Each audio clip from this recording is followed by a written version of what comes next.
Okay, so thank you very much for inviting to share this morning's topic on you have called it Dhamma legacy or the requisites of enlightenment. And I think in the text, in the Pali or even the Sanskrit, it's called the Bodhipakkhiya Dhamma. All right, so I think this word is important for us to understand. Bodhipakkhiya. The word Bodhi, as you know, from the word Bodhi you get Buddha. So it means the awakened mind or the enlightened mind. So it's Bodhi. So Pakkhiya Dhamma, that means what the Dhamma that accompanies, or the Dhamma that is the requisites for us to attain enlightenment or awakening. Okay? So it's actually a whole text. Actually, later on I'll show you, there are actually 37 items there, right? Huge items. So it's actually, you can consider it as a compendium of Buddhist teachings. All right? The entire Buddhist teachings actually is encompassed in these requisites of enlightenment. Obviously, in today's 45 minutes talk, I think it's not possible to go into details. So what I'll do is just to explain to you the structure of this Bodhipakkhiya Dhamma. And I think there's one more session next Sunday where I'll just pick one of it, maybe the 4 bases of success, because that's one of those ingredients which we could definitely apply in our everyday life. All right? So for today, we'll just look at the overall structure and how they are interrelated. Okay? If you are interested in greater details in this topic, there are 2 very good sources that you could refer to. One is called Wings of Awakening. Wings, you know, our 2 wings, Wings of Awakening. It's actually a compilation of writings by this American monk called Thanissaro Bhikkhu, who is also a translator. So if you Google Wings of Awakening, it actually is available on the internet for free, right? So that's a very good source of information where you can get more details on what the Buddha meant when he said requisites of enlightenment. Requisites means something that's essential, something that's necessary for us to attain enlightenment. Okay? The other one is a much older text, is a more traditional approach, if I could use the word. It's by a very well-known Burmese monk. Some of you may have heard his name, Ledi Sayadaw. I think many of you know Mahasi Sayadaw, but so this is Ledi Sayadaw, much earlier period. So he has also explained the 37 requisites of enlightenment in his text called Bodhipakkhiya Dhamma, which means the manuals of the requisites of enlightenment. So these are 2 very good sources, right? So even if today after 45 minutes you don't understand what I'm saying, doesn't matter, just refer to those 2 books. They'll be much more useful. Okay? What is interesting is, since I mentioned Ledi Sayadaw, in that book called Bodhipakkhiya Dhamma, he also mentions about 4 types of individuals. Yeah? 4 types of individuals on the path to enlightenment. Now, the first type of individuals, unfortunately, I think none of us are in that category. It refers to those who were present during the time of our Buddha, who had the opportunity, the good karma to be able to listen to him, sit in front of him perhaps, to listen to his teachings, and then at that moment get enlightened. Right? So you have one category. Sometimes you read the Buddhist text, right? You hear the Buddha giving a teaching, and then either the monks or the lay people, after listening to one discourse, they became first stage enlightened. Okay, so that's one category, right, according to Ledi Sayadaw in this book, in this Bodhipakkhiya Dhamma. The second category of individuals will be those who, not in the presence of the Buddha, but having listened to the teachings of the Buddha, having maybe studied the scriptures, having practiced meditation for a while, immediately they could attain to various stages of enlightenment. So that's the second category. Some of you could be there, I don't know. Now the third category will be more common, will be those who needs a little bit much longer period of time.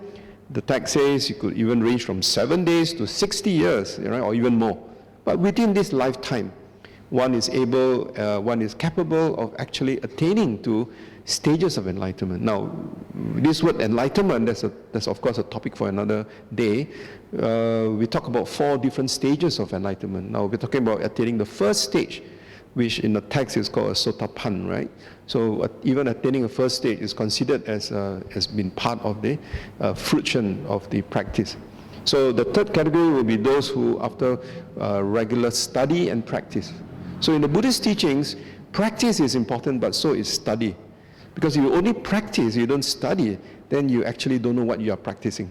So the study is very important. As in a short while, I will explain to you why it is so. All right, so study and practice. So that's the third category. So I think many of us would obviously fall into this third category. Okay. Now there's a fourth category, according to Lady Sayadaw in his Dipani, will be those, despite whatever efforts they do in this lifetime, they are not going to get enlightened. But they're going to develop, they're going to cultivate many good seeds or good potential, which actually allows them to attain enlightenment in the next life. All right? So which means, if you look at these four categories of people, nothing is lost. Right? So that's where in Buddhism, there's a lot of hope that if you can't attain enlightenment in this very life, not to worry. Because in this very life, if you set yourself, you create the causes for enlightenment, you develop the requisites, then even in this life you don't attain enlightenment, but it carries with you those potential, those seeds, it carries with you into your next life. Okay? I think many of us, the very fact that we are very close to the Dhamma, because we carry the seeds from our previous life. That's why we are here on a Sunday morning, right? Especially now, school holidays, right? Many people will be having a good time. The world has opened. The airports are now full. Really.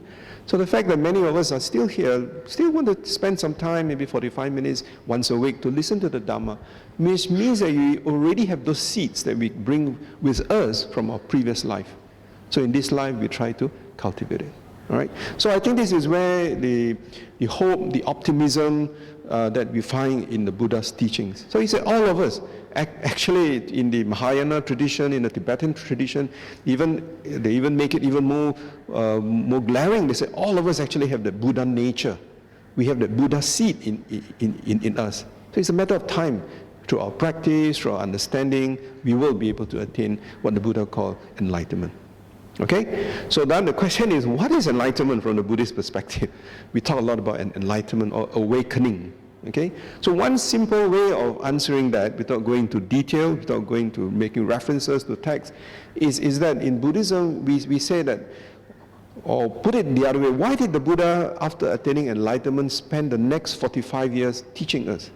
Because the Buddha felt compassion and kindness for all sentient beings. He felt that the kind of happiness, the kind of peace that he achieved, all of us are capable of achieving. So the aim or the purpose of Buddhism is actually to show us how to attain that peace of mind, that happiness that we all strive for, we all aim for. All right? To do that, the Buddha says there are three things we have to understand and then eliminate from its roots.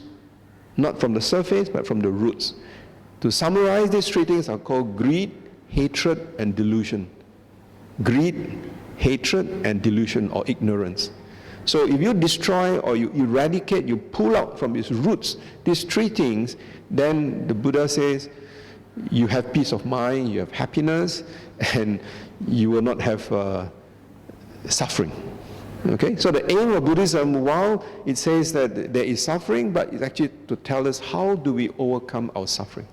So the aim of Buddhism is not to tell us that we all suffer. That's just the first of the Four Noble Truths, right? The fourth of the Four Noble Truths is to tell us how we can get rid of that. So with that understanding, then we see what is it that we need to cultivate, what is it to need to develop in order to find that state of mind which is peaceful, which is calm, which is serene, which is beyond mental suffering. Right? I say mental suffering because physical suffering is something that we cannot avoid. As we grow old, as we have sickness, that is physical suffering. That you cannot run away from. But mental suffering is something that we can avoid. And Buddhism is all about how do we understand this body, which is subject to birth, old age, sickness, and death, but the mind, which can be peaceful and calm. So if that's something that you want to aspire for, to develop a peaceful mind, then Buddhism is the place for you to explore. Okay? So let's see what are these 37 requisites of enlightenment, but as I said, I will not do justice by just, by going to details because of time. Okay? So let's see what they are. Okay, I think there are some reference here. So these references, again, I'm going to run real quickly. It basically tells you that these 37 requisites of enlightenment are actually found in the canon itself, found in the scriptures.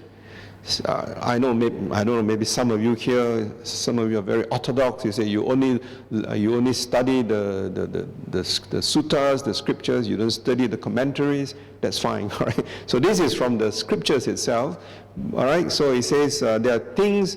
So this is, O monks, I said to you that these teachings of which I have direct knowledge and which I have made known to you, this you should thoroughly learn, cultivate, develop, and frequently practice. So you see, the Buddha started by saying we should learn.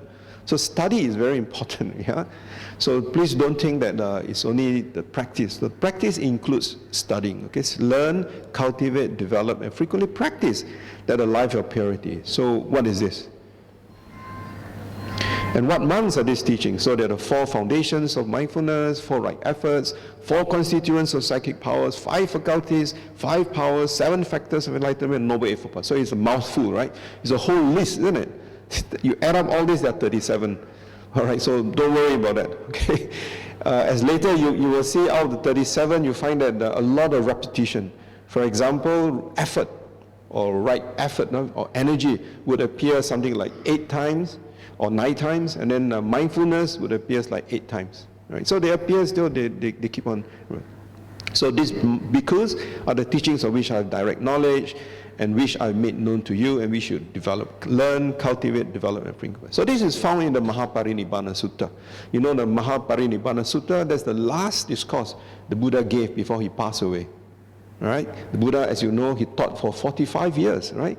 45 years, and before he passed away, he gave one more discourse, which is called the Mahaparinibbana Sutta.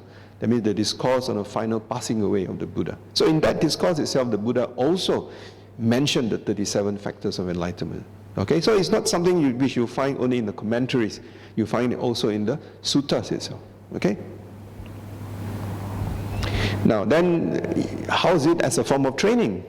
Monks, although a monk who does not apply himself to mental development may wish, oh, that my mind might be free from the taints by non-clinging, yet his mind will not be freed. For what reason? So here, the Buddha is addressing the monks. He said, if you don't have mental cultivation, you don't apply your mind to mental cultivation, you have not developed it. Not developed in what? Not developed in the 4 foundations of mindfulness, 4 kinds of right striving, 4 bases of success, 5 spiritual faculties, 5 spiritual powers, 7 factors of enlightenment, noble eightfold path. So he repeats that. So this is in the Bhavana Nuyutta Sutta. So again, there are many more, right? I'm just giving you 2 examples, just to highlight to you that the 37 requisites of enlightenment are actually the Buddha's own words. Not in the commentaries. You know, commentaries are actually written by the disciples of the Buddha, right? So they're not actually the Buddha's actual words. But the sutta itself would be the actual words, right, that we have. So this is found also in the Bhavana Nuyutta Sutta, which is in the Anguttara Nikaya, Book of 7. So here we know there are at least 2 sources in the canon where we find that the Buddha mentions the importance of the 37 requisites of enlightenment. Okay, so in the summary, there are 37 factors of enlightenment. All right, so as I say, it's quite a menu there. All right, you have a full list. All right, so that's why early on I mentioned to you these 2 books by Thanissaro Bhikkhu called The Wings of Awakening, and then by Lady Sayadaw called the Bodhipakkhiya Dhamma, which means the manuals of the requisites of enlightenment. So you can find all the details there. So today, don't worry if you don't be intimidated by the fact that there are 37 factors, right?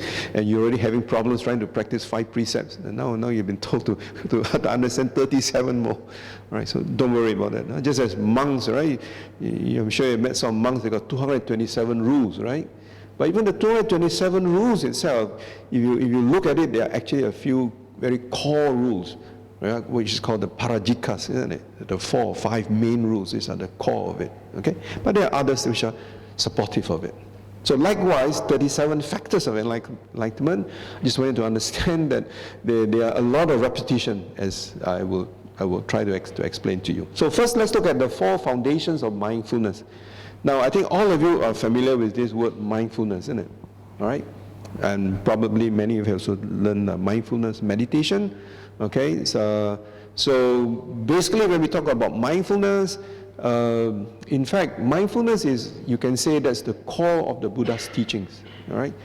There's this American Vipassana teacher named Joseph Goldstein. Some of you may have heard of his name, Joseph Goldstein. He has written many books, taught many, he's one of those early American meditation ex-monk, all right, Ajahn Chah's tradition, who then went back to the United States with two other friends, Jack Confield and Sharon Salzberg, and together with U Pandita, all right, so they actually started a meditation center in the United States called IMS, which still exists today, right, Insight Meditation Society.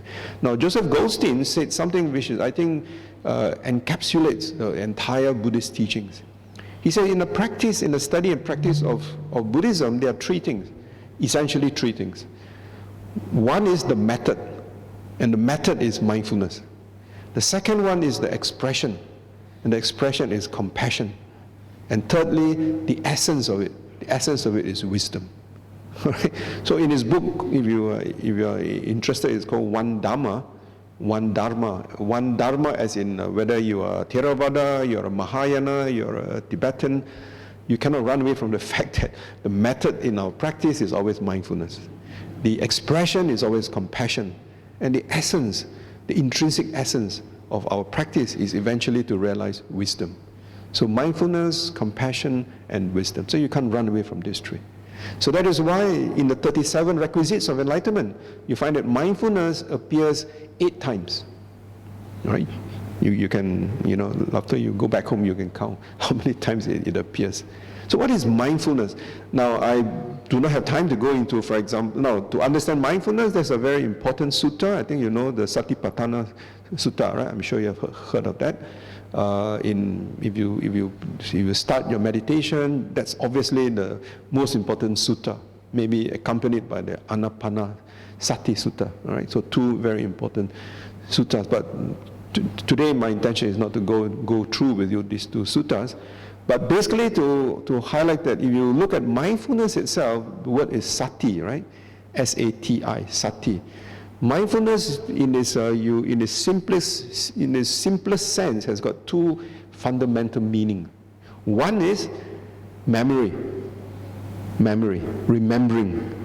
Right? So when we say we practice sati, is that we remember what we were taught.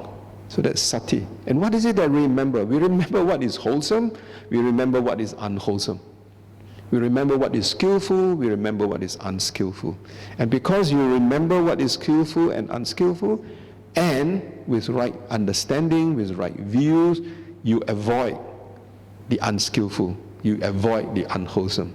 And then you perform what is wholesome, you perform what is skillful. So that's one meaning of mindfulness. So when we say be mindful, from the Buddhist perspective, it means that remember, what is it that is good? What is it that is not good? What is it that is skillful? What is not skillful? What is it that is wholesome? What is it that is not wholesome? So there's one meaning of the word sati, the word mindfulness. It means memory, okay, to remember. Now the other meaning for mindfulness, all right, is to see mindfulness like a guard, like a sentry. During the Buddha's time, they don't really have countries, they have like cities, and then, or kingdoms, and the kingdoms are in a wall. They're all walled, Today, our countries, we don't have walls, isn't it?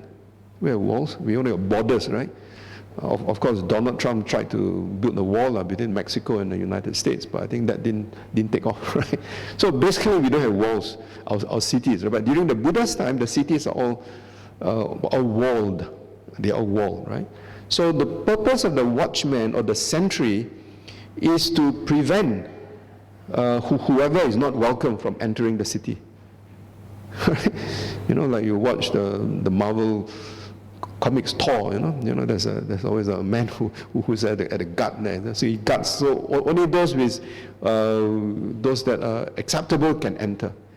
So mindfulness plays that role. So mindfulness acts as a watchman to the thoughts that arise in our mind. So it will prevent unwholesome thoughts from arising. It only allows wholesome thoughts from entering our mind. So that's the purpose of mindfulness. All right? Okay, so mindfulness has got two essential meanings. One is, remember, is a memory telling us to remember what is wholesome, what is not unwholesome. All right? And secondly, mindfulness acts as a watchman, or as your guard, like your Nepali guard. So he only allows people with, who has your phone number before he will allow you to enter to the house or the condominium. Right? So that's the purpose of mindfulness. So having understood that, so when we practice mindfulness, like for example, there's in the Satipatthana Sutta, it talks about the 4 aspects of mindfulness. So again, I say I wouldn't have time to go through it. So one is mindful of our body, because it's very important, because this body that we take with us, we are born with it, and unlike the mind, it doesn't change so fast, even though it changed, right? If you take a photograph of you 10 years ago and you look at yourself now, you look very different, right? Okay, because the body has changed, but it doesn't change that fast like the mind, that sometimes we think that this body is permanent, and we try to keep this body as permanent as it possibly can, but that's not possible, right? Isn't it? Our face, our hair. So the ladies will tell you, no matter how many times they go to Korea, they come back, after a while they need to go back again, right? So because that's the nature of the body. Okay, so what is important here is for us to understand the nature of the body is impermanent, is subject to change. So we use the breathing in, the breathing out as a technique, as a tool to tell us that just as our breath, you breathe in, you have to breathe out, right? Can you imagine you breathe in but you don't breathe out? That's it. You breathe in, you have to breathe out. So it's so fundamental, so intrinsic to our life, but somehow we take it for granted. So in doing mindfulness of body, we try to come back to what is actually the essence of our real life itself. Okay, so that's the body. Then feelings, and the feelings also linked to body. And from the Buddhist perspective, feelings is always categorized as 3 types: a pleasant feeling, the unpleasant feelings, and the neutral feelings. All right. Of course, you have got the physical, and then you've got the mental aspects. So again, we will not go into the details of that. And then mindfulness of mind, which is citta. All right. So that's like the Buddha says, if you have mindfulness of mind, then you will know, anger has a reason, or anger has not a reason. Greed has a reason. Greed has not a reason. Generosity have a reason, or generosity have not a reason. Stinginess instead have a reason. So you know what mental factors or what mental activities arise in your mind. Okay? Once you know what arises in your mind, then you're able to do something about it, right? When you do not know what arises in your mind, you get overwhelmed by whatever arises in your mind. So Buddhism is all about mind training. All right? That's why in the Dhammapada, the Buddha says, the mind is the forerunner of all things. The mind is the forerunner of all things. So that's a very important statement. So likewise, phenomena. Now phenomena is Dhamma. So is Dhamma-nupassana. So Dhamma here can mean, for example, ultimately it means the Four Noble Truths. But there's a whole list there which I will not go into. Right? It starts from the 5 hindrances. So for example, if anger arises, it's one of the 5 hindrances. If there's faith, like for example, maybe you see your teacher, coming back from retreats, and then you see your teacher, then you feel a sense of joy, a sense of faith in the Dhamma. So then one of the 7 factors of enlightenment, right? So it's one of the 7 factors of enlightenment. So whether it's a hindrances or is it the 7 factors of enlightenment, or it could be one of the 5 aggregates. So there's a whole list in the Dhamma-nupassana, right? Which again you can always check what they are. Okay, so that's on mindfulness. So essentially for today, I just want you to remember, mindfulness has got 2 fundamental meanings. One is memory, remembering, allowing us to remember what is wholesome, what is not wholesome. And secondly, using mindfulness as a guard, as a watchman against those thoughts that arise. So that's the purpose of mindfulness. Now, having looked at mindfulness, then we look at effort. So this is, remember, 4 types of mindfulness. which is called the Four Foundations of Mindfulness. So you can read that in the Satipatthana Sutta, right? Then you got the efforts. Now, efforts here is called energy, but it's very similar to the Eightfold Path. Now, something I did not mention at the beginning is that all these 37 factors of enlightenment, one way of looking at it is they are all embedded in the Eightfold Path. So the grounding is actually the Eightfold Path. And I hope at the end of today's session you will notice that each one of the 37 factors of enlightenment, they are actually grounded in the Noble Eightfold Path. Okay, and the Noble Eightfold Path, is the fourth of the Four Noble Truths, isn't it? So you can see the interlocking and the interdependent nature of the Buddha's teachings. Okay? So, efforts here, basically they are divided into two categories. The one category is how do we use effort to overcome or to sustain? Overcome what? Overcome thoughts which are unwholesome, and how to sustain thoughts which are wholesome. So the first pair, for example, effort to prevent unskillful states from arising, and effort to abandon already arisen unskillful states. And how do we do that? We do that with mindfulness.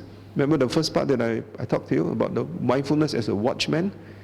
And because you remember that greed or anger or pride or jealousies, those are unwholesome mental factors, unwholesome cetasikas, unwholesome mental factors.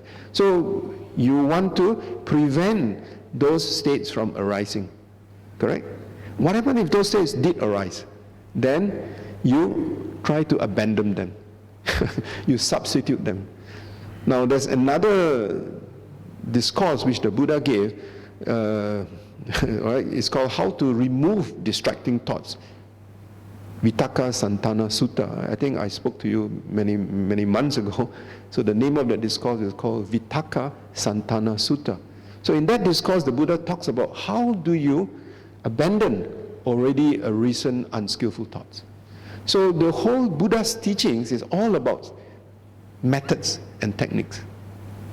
All right. So there are so many different thoughts, right? So just now I mentioned to you about mindfulness. So if you are mindful, then you are able to prevent unskillful thoughts from arising. When anger arises, you recognize this anger. So you dilute the anger. How do you do that? There are again methods. Right? So like for example, you practice loving kindness.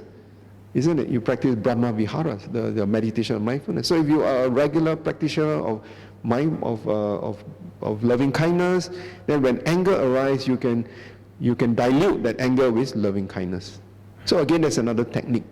So the whole Buddhist teachings is about techniques. How to utilize what technique for what problems. You follow? Okay? So here, coming back to your effort to prevent unskillful states from arising. So if you are someone who is fairly proficient in practicing loving kindness or compassion meditation, then whenever anger arises, then you are able to utilize loving kindness to overcome that. Yeah? So that's the first one. But sometimes, the unwholesome thoughts slip through. they did go through. All right? But they go through, but you still know that, it's in the mind. So the question is, how do you abandon them? All right? It's already there. So again, then the Buddha gave, as I told you, another discourse called the Vitakka Santana Sutta. So there are different tools. The Buddha, that's why during the time the Buddha was living, they regard him like a doctor, like a medical doctor. Because, a medical doctor, when you are sick, so the doctor is able to give you different prescriptions, isn't it? Depending on your illness. So that's why the Buddha was known as the great physician. All right? And in Mahayana Buddhism, sometimes you go to a Chinese Buddhist temples or a Tibetan Buddhist temple, you find that the Buddha is called the medicine Buddha. All right? Like you go to, the closest I can remember, the Shah Alam Buddhist Society. You go to Shah Alam Buddhist temple in Kota Kemuning, Bukit Rimau, there's a Buddha in bluish, it's called the medicine Buddha. Now does the Buddha really give you medicine in that sense?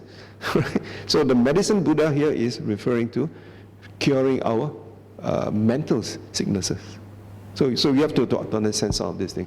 When Buddhism went to China, went to Tibet, it has to adapt without losing its original meaning. So it adapted by for example, developing, different so-called types of Buddhas. But actually, they all refer to the same thing. All right. So we have to understand that. Okay. So that's the first pair.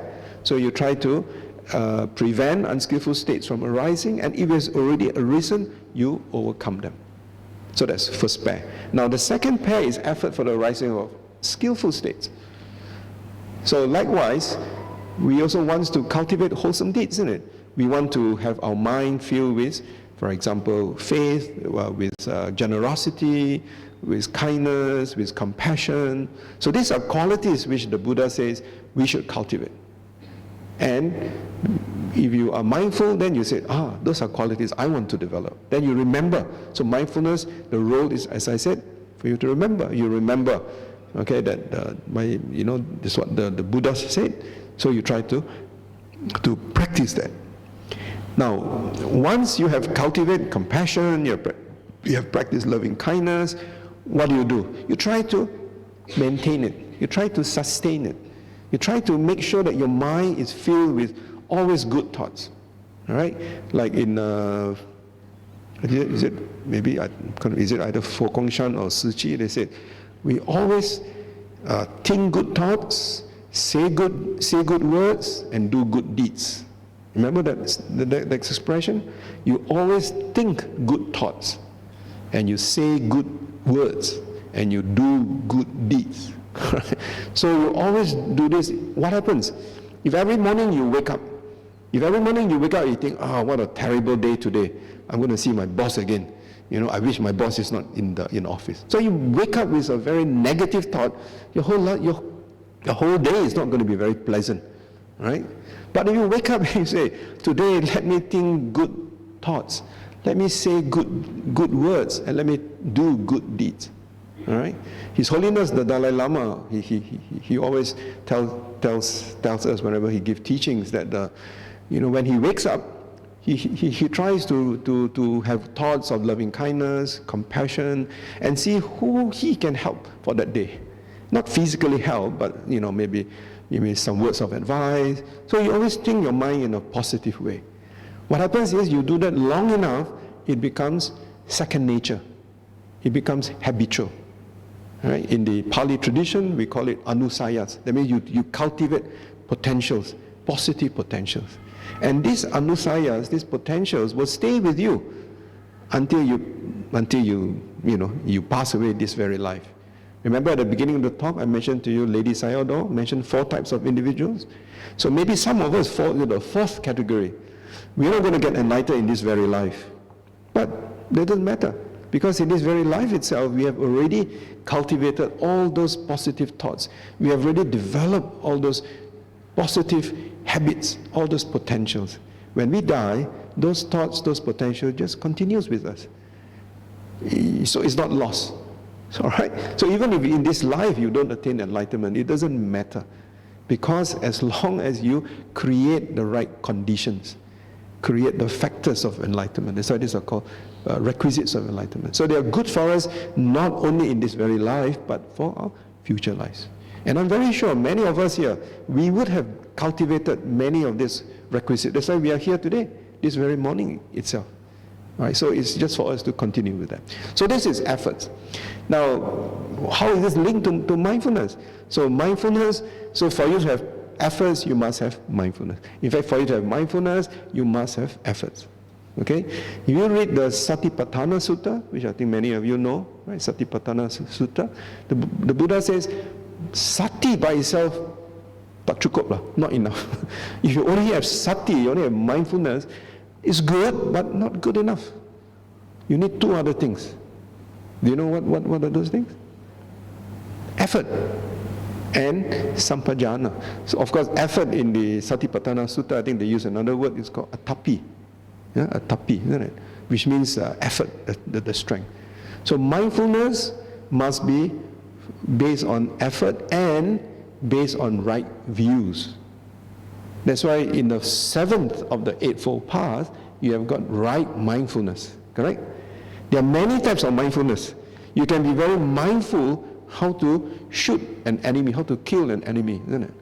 You can be trained on mindfulness, because mindfulness is basically focusing your attention. Like in the US military, I just came back from the States a week ago, and I was talking to my American colleagues. So I told them you should also study mindfulness. Then they were thinking mindfulness is taught in the US military. But that's a different type of mindfulness. Right? US military teaches you mindfulness so that you have precise location where the enemy is. You can shoot the enemy in the precise location because your mind is so focused. That's mindfulness. But that's not right mindfulness from the Buddhist perspective. In the Buddhist perspective, right mindfulness, which is the seventh of the Eightfold Path, it is always accompanied by virtues, by what is wholesome, what is kind, what is compassionate. All right? So there are two separate types of mindfulness. So mindfulness by itself is good, but not good enough. Okay? In the West, also, some of you have heard, they've used mindfulness as a form of therapy, which is good, which is fantastic. All right? Jon Kabat-Zinn, who started the mindfulness-based stress reduction techniques at a hospital in the University of Massachusetts, when he realized that all those patients, the normal doctors could not cure anymore through medication or through surgery, he tells them, he said, come, send those patients to me. At that time when he started at the basement, because the doctor said, look, these guys cannot be cured anymore. No medication, no surgery can help them. So he uses mindfulness meditation to treat these people. And these people recovered through mindfulness. So of course mindfulness has got a good use. All right? But that mindfulness has got nothing to do, as well, I won't say nothing to do, it is not the right mindfulness that you find in the Buddhist Noble Eightfold Path. But it's a good way, isn't it? What Jon Kabat-Zinn is doing is really good because it helps to cure hundreds and maybe even thousands of patients of physical suffering. Right? Okay? So you can Google this. It's called MBSR, Mindfulness-Based Stress Reduction Techniques. So again, those are techniques, you see. And if you trace back, when Jon Kabat-Zinn first started that, he got the idea because he was attending a meditation retreat at the Insight Meditation Society, which I mentioned that Joseph Goldstein mentions. And he realized that there's a tool that he could use in meditation, in mindfulness. Okay? So it can be used in that sense. Right, so that's effort. Now, the next category is what is called basis of success. So maybe this is something I will talk a little bit more the following week, because I think this has direct relevance to many of us. So it says that for us to be successful in our practice of the Dhamma, likewise, even this basis of success is also useful in our practice in everyday life. Right? The first intention is the intention of the will. You must have the desire. Now, you may think, didn't Buddhism say all desires are bad? That our aim in Buddhist practice is to overcome all desires, to destroy all desires? Right? So I think that is one of those mistaken views that many people have about Buddhism. So I remember many years ago hearing a talk where the speaker says, the aim of Buddhism is so that we have no more desires. So, of course, many people were dumbfounded. How can we live without desires? All right? So what the Buddha meant was that negative desires. Today, thanks to neuroscience, we know there's such a thing as positive emotions and negative emotions. So what the Buddha was saying 2,600 years ago is for us to get rid of the negative emotions, the negative desires. So negative desires are usually, the word we use is tanha, trishna in Sanskrit, or tanha in Pali. So tanha means cravings, all right, cravings, okay? But there's another form of desires which is wholesome by nature, which is called chanda, all right? So for example, the fact that you wake up today being Sunday, you wake up, you said, oh, I'm very tired, but there's a talk, maybe I should be there for that talk, see whatever I can learn from that talk. So there's a desire there, the desire to go for the talk. Or it could be a desire, oh, today's a Sunday, had a heavy rain last night, I might as well sleep another 2 hours, and then wake up, go for a nice lunch. So it depends what type of desires. So remember, in Buddhism, we did not say all desires are bad. All we say is negative desires, like craving, will lead to a whole host of problems. Greed, for example, is a form of desires. wanting something. Hatred can also be a form of desires. These desires to avoid something. That's hatred. Greed is a desire to want something. All right? And then ignorance is actually a desire of, you're so confused, so dumb, you say, I don't know what to do. All right? So that's the nature of ignorance. So in a way, there are actually cravings for something. So here are the intentions. So as I said, we'll talk a little bit more about that. And effort, I think we have already talked about effort. All right? So here is what is virya. Virya is energy. Virya. All right? And the word that you find in the Noble Eightfold Path, the 6, right? The item number 6 in the Noble Eightfold Path is effort, isn't it? Vayama. So sama vayama. So the word vayama and virya, they are actually almost similar, interchangeable in that sense. And the last one is skill of analysis, vimamsa. Vimamsa means always to have an inquisitive mind. All right? In Buddhism, the emphasis is not to believe in anything, but to have an inquiring mind, to have an inquisitive mind, to doubt what is doubtful, not skeptical doubt. So that's the difference. So as I said, we'll talk a little bit more about this next one. Now, so this will lead on to the next one. The next two categories, they're actually the same. They are called spiritual faculties, and the next one is actually called spiritual powers. You notice they're exactly the same, right? Conviction, effort, mindfulness, concentration, wisdom. You see? Conviction, effort, mindfulness, concentration, wisdom. They're exactly the same. But one is a faculty, the other set is a power. Later I'll explain to you what's in that sense. So, conviction, or sometimes the word saddha is used, or in Sanskrit is sraddha. Right? So Pali is saddha. What is saddha? Sometimes translated as conviction, sometimes translated as faith. Sometimes people say, Buddhism is not a religion of faith. That in Buddhism is not faith. It's more on wisdom and on reasoning. That's true to a very large extent, but faith also plays a very important part. All right, because the faith or saddha that the Buddha talks about is quite different from the kind of faith that an ordinary person may have. In fact, the Buddha makes a distinction between two types of faith. One type is called faith which has got roots, deep roots. Like a tree which has got deep roots is very difficult to pull out, right? And he says there's another type of faith which has got no roots, or we have got roots which are very shallow. Like your tauge, your nga choi, They've got roots, right? But you can pull them up easily, isn't it? So the Buddha says there are two types of faith that we have. The type of faith that Buddhists are encouraged to cultivate is the faith that is rooted, that has got strong roots. Rooted in what? Rooted in wisdom. All right? So no blind belief. That is why this morning you recited one of the 6 qualities of the Dhamma. And one of it is what? Ehi pasiko, isn't it? Remember the word you recited? I hope you know what you were reciting. Ehi pasiko. Ehi pasiko means come and see, not come and believe. All right. So when you come to Babs, we hope that you come and learn something, and then from your learning, you develop that understanding. With that understanding, you develop that confidence, and that confidence is the faith that we want. Not, we hope that you don't come here because you see the Buddha image, you bow 3 times, you say, okay, I believe in the Buddha. But you don't actually know what you are believing in. So it's very important for you to come here to learn. So once you learn, you understand. When you understand, you have conviction, you have confidence. Once you have confidence, you have faith. So that's the type of faith that the Buddha is talking about. Not the blind faith of saying, I believe in the Buddha. I don't know who the Buddha is. Maybe the Buddha is some kind of a god, so I believe in it. So that's not the type of faith that we are talking about. Okay? So very important. So it's a spiritual faculty. That effort, I think we have talked about effort.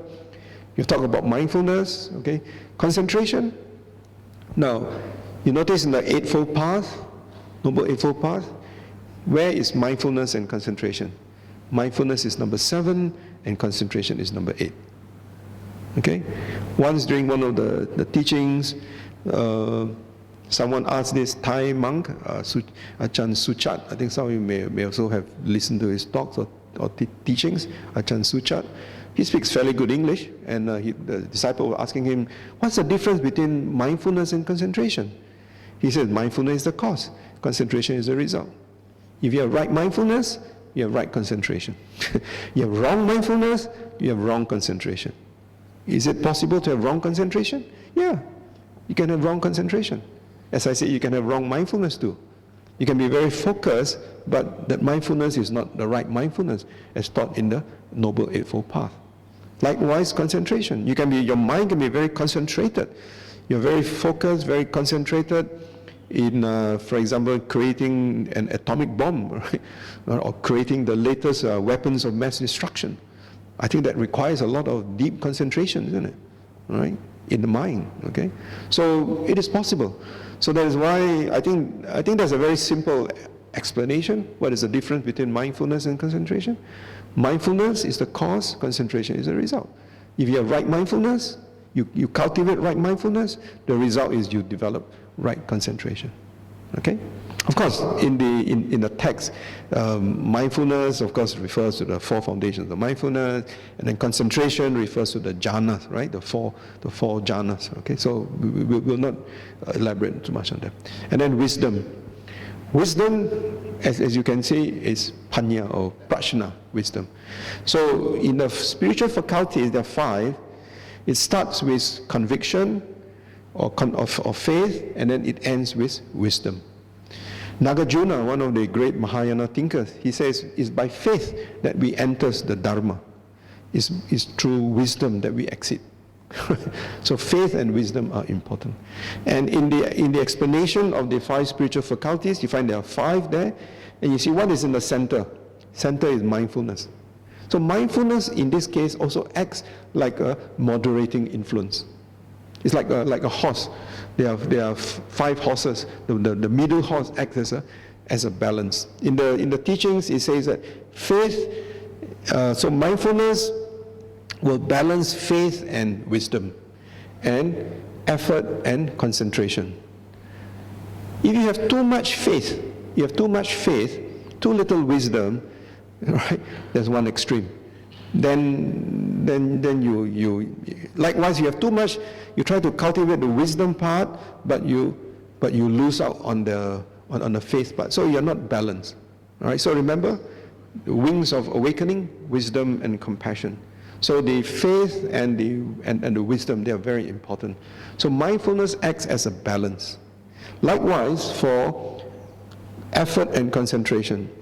If you put too much effort, all right, too much effort is not going to work either.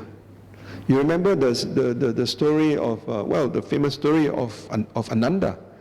When the Buddha passed away, Ananda was the only person the only monk who was not yet enlightened, right? So he was under a lot of pressure, isn't it?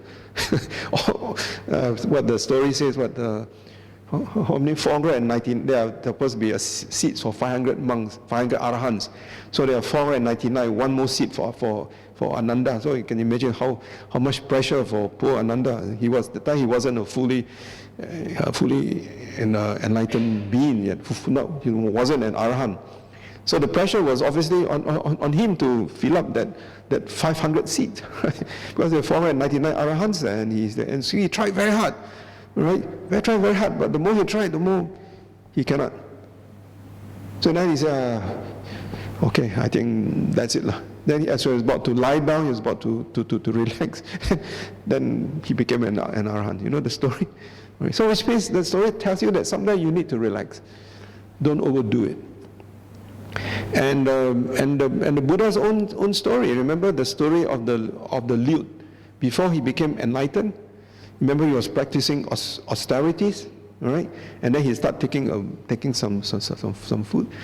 When he heard that there was some music in the forest, when he was listening to the music, first time the music wasn't very nice. Why? Then he found because the strings of the musical instrument were too tight. Remember the story? The strings of the musical instrument, so apparently it's a lute, it was too tight. So he couldn't, so the sound wasn't nice. Then the second time he heard the sound again, but this time the sound was also not nice, but when he inquired further, the strings were too loose. The strings were too loose. Then the third time when he heard the sound, this time the music was perfect, just nice. And he realized because the strings were not too tight, the strings were not too loose. Right? So it's called the parable of the lute, the lute, L-U-T-E, that's the name of the musical instrument. So it's basically telling us in our practice, we must be able to know the limits, the balance. So you balance energy with concentration. So mindfulness comes in as a moderating factor.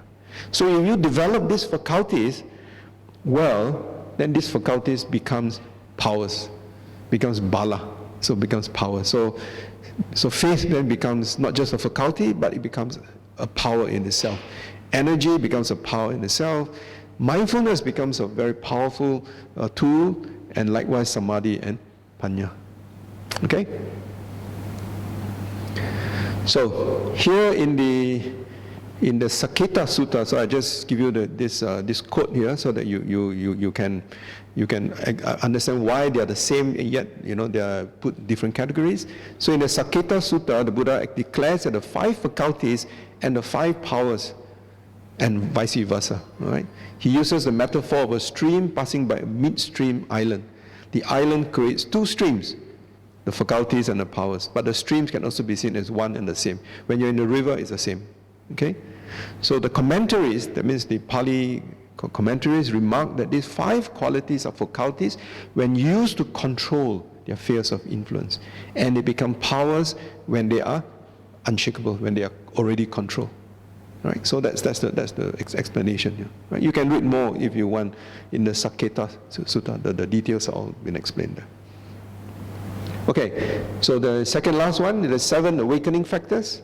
So here again you got 7, but mindfulness appears again, isn't it? All right, so I'm not going to delve on that. Now the thing is, the second one now called investigation. Right, investigation. Now what is this investigation? It's called Dhamma-vichaya. Now these Dhamma investigations, some teachers believe that if you were to reduce down to all the 37, which is the most important one, is actually mindfulness and Dhamma Dhamma-vichaya, investigation. Now what is this investigation all about? This investigation has got to do with what is in another part of the Buddhist teachings is called wise attention. Have you heard of the word wise attention? Yoniso manasikara. Those of you who do meditation, then you know this word very commonly used. Yoniso manasikara. All right.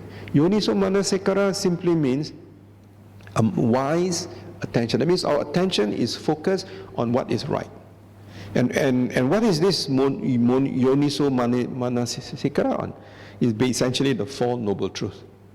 Right. So wise attention is on the 4 noble truths. Now, why 4 noble truths? Because the first 3 of the noble truths or the first noble truth is to tell you the nature of existence. Right? The second noble truth is to tell you what is the cause of our problems. The third noble truth tells you there's an end to it. And the 4th noble truth is actually the Eightfold Path. All right? So when we investigate the 4th noble truth. Right? And then effort again is there. All right. Now, then you find you got joy. Suddenly out of the blue you got joy. And here the Pali word is piti. Here piti is not P-I-T-Y, not I pity you. This piti is a Pali word, it means joy. It's slightly different from the other joy which you have called sympathetic joy. You remember you practice the 4 Brahma Viharas, you got loving kindness, you got compassion, and then you got also joy there, right? Sympathetic joy. And finally, equanimity. Now, there's a slight difference, very subtle difference. The piti in the Buddhist context, there's actually a range of happiness, right? In Buddhism, this happy state of mind. Even before piti, there's another state of mind called gladness. There's a Pali word called pamoja. Some of you have heard of it, called pamoja. It means gladness. That means the mind is glad. From gladness, it turns into joy, piti.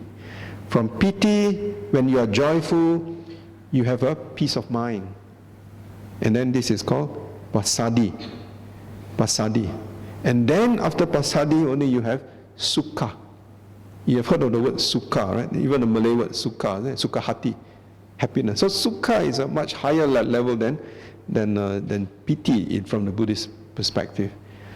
In the commentaries, it explains the difference between piti and sukha, joy and happiness.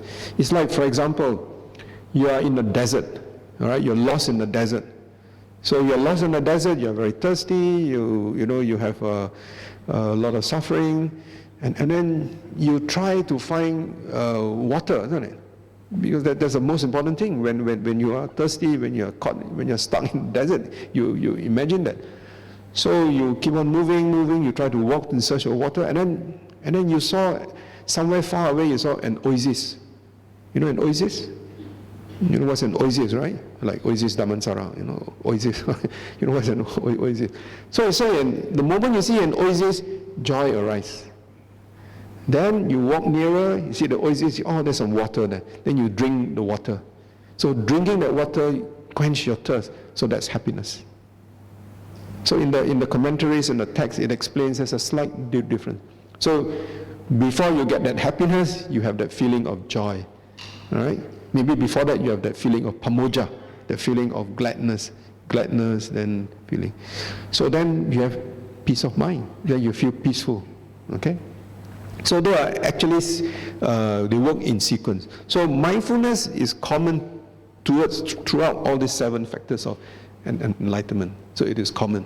So with mindfulness, we investigate the Dhamma, we investigate the Four Noble Truths. All right? Because the Four Noble Truths is the essence, isn't it? Just now I did not mention, but in the 4 foundations of mindfulness, the last one is called Dhamma-nupassana, right? The meditation on Dhamma, meditation on phenomena. And in the Dhamma-nupassana, there's also the Four Noble Truths. So, which means that, as I said in the beginning of today's talk, there's a lot of interlocking.